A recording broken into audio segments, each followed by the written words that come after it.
बाजूला उभी राहिलीस ना?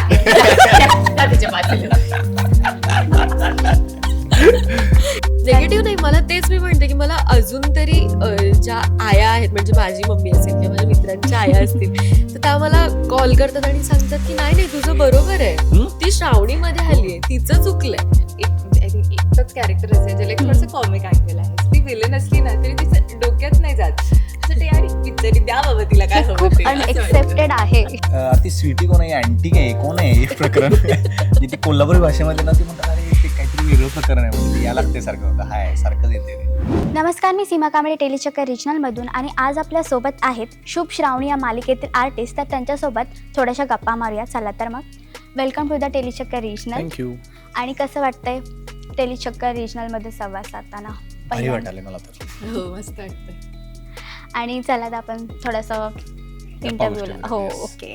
तर फर्स्ट ऑफ ऑल तर तुमच्या कॅरेक्टरबद्दल तुम्ही कसं सांगाल? कारण श्रावणी जी आहे ती आपल्या वडिलांचा विश्वास करण्याचा प्रयत्न करत आहे, आणि शुभ आणि श्रावणीचा थोडासा लव अँगल पण आम्हाला बघायला भेटणार आहे, तर त्याबद्दल काय सांगणार?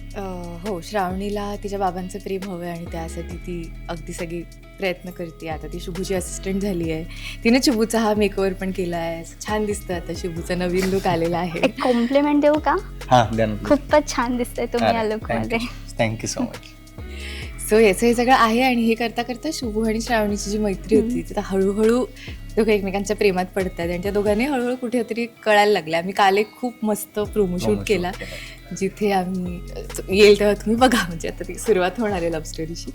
सो ते आहे की शुभू मदत करतोय श्रावणीला तिच्या बाबांबरोबरचं रिलेशन बिल्ड करायला, आणि एकीकडे आम्ही दोघं सुद्धा एकमेकांच्या प्रेमात पडतो. तर आता मालिकेचा ट्रॅक असा आहे की तिच्या वडिलांचा म्हणजे मारण्याचा कट रस्ता आहे, आणि शुभ आणि श्रावणीमध्ये पण मिसअंडरस्टँडिंग करण्याचा प्रयत्न करत आहेत. तर त्या ट्रॅकबद्दल तुम्ही काय सांगणार? मला वाटतं अजून शुभ श्रावणीमध्ये मिसअंडरस्टँडिंग झालेलं नाही आहे. म्हणजे जसं ती म्हणली तसं काय झालं आहे की शुभ हा ॲक्च्युली साहेब त्याच्यासाठी राम आहे, तो त्यांच्यासाठी हनुमान आहे बेसिकली, आणि त्यांच्यासाठी काही करायला तो रेडी आहे. फक्त आता असं झालं आहे की श्रावणी त्याची असिस्टंट झाली, आणि त्यांचा जो बॉन्ड आहे तो वाढला आहे, आणि ते मैत्रीच्या पुढं गेलं आहे. पण मला ती लाईन क्रॉस नाही करायची आहे, कारण साहेबांची मुलगी आहे. पण मला कुठेतरी तो आहे की यार हे प्रेम तर नाही आहे ना, किंवा प्रेम तर आहे पण मला पुढं नाही जायचं आहे. त्या गोष्टी आत्ता चालू आहेत, आणि साहेबांवर जो काही आत्ता हल्ला होणार आहे, तो जो काही ट्रॅक चालू आहे तो पण अजून माझ्यामध्ये रिव्हील व्हायचा आहे, त्यामुळे त्याच्याविषयी आपण नाही बोलू शकत.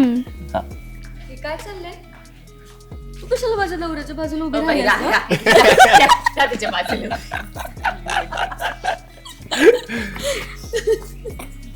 येस. ओके, तर तुमच्या कॅरेक्टरबद्दल काय सांगणार, आणि आत्ता जो झालं ते थोडं त्याबद्दल काय सांगणार तुम्ही? तर जे तुम्ही आता बघितलं हेच हाच माझा ट्रॅक आहे, हेच स्वीटीचं म्हणणं आहे की ते जेव्हा जेव्हा दोघं एकत्र येतील त्यांना मी कसं वेगळं करेन, हेच माझं म्हणणं आहे कायम. आणि आता काय शुभूला मिळवण्यासाठी जसं ही असिस्टंट झाली, ते खरं तर मी होणार होते, आणि तो चान्स तर मी गमावला, पण मी अलकनंदा मॅडमची असिस्टंट झाले. तर एका सीनमध्ये शुभू म्हणाला होता की राहू केतू एकत्र आले, तर आम्ही राहू केतू बनून त्या दोघांना त्रास देऊ, त्यांची पण वेळ बदलू. आणि आता जो मालिकेचा थोडासा ट्विस्ट सुरू आहे, त्यातलं तुमचं पात्र खूप महत्त्वाचं आहे, तर त्याबद्दल काय सांगणार? महत्त्वाचं नक्कीच आहे, कारण आधी सुरुवातीला असं होतं की स्वीटी खूपच स्वीट वाटत होती सगळ्यांना, आणि आत्ता तीच स्वीटी कदाचित तिखट वाटत असेल. तिची बाजू तर अगदीच म्हणजे ठाम येते तिच्यावर की नाही शुभूचं माझ्यावर प्रेम आहे, किंवा मला शुभू हवाच आहे, शुभू माझा होणारा नवराच आहे. तर ती त्याला मिळवण्यासाठी बऱ्याच वाईट गोष्टींच्या बऱ्याच वाईट मार्गाने प्रयत्न करत असते त्याला मिळवण्यासाठी, आणि हाच ट्रॅक सुरू आहे सध्या. प्रेक्षकांकडून काय असा रिस्पॉन्स येतो का, निगेटिव्ह पॉझिटिव्ह? निगेटिव्ह नाही, मला तेच मी म्हणते की मला अजून तरी ज्या आया आहेत, म्हणजे माझी मम्मी असेल किंवा माझ्या मित्रांच्या आया असतील, तर त्या मला कॉल करतात आणि सांगतात की नाही तुझं बरोबर आहे, ती श्रावणीमध्ये आली आहे, तिचं चुकलंय. तर ते कदाचित माझ्या ओळखीचं असतील म्हणून. पण तर खरंच जितके सांगते, मला जितके ओळखीचे आहेत ते सगळे म्हणतात आम्ही स्वीटीची वाट बघत असतो, स्वीटी आली की मज्जा येते. खरंच एक तर तिचं कॅरेक्टर एक म्हणजे आय थिंक एकच कॅरेक्टर असेल ज्याला एक थोडंसं कॉमिक अँगल आहे. ती विलन असली ना तरी तिच्या डोक्यात नाही जात असं ते यार बिचारी द्या बाबा तिला काय ते हवं खूप ते असं वाटतं. अनएक्सेप्टेड आहे. नाही आणि मी तिला परवा ते सांगत होतो, माझी कोल्हापूरची जी मित्र आहेत ते म्हणत होते की अरे ती स्वीटी कोण आहे, अँटिक आहे, कोण आहे हे प्रकरण.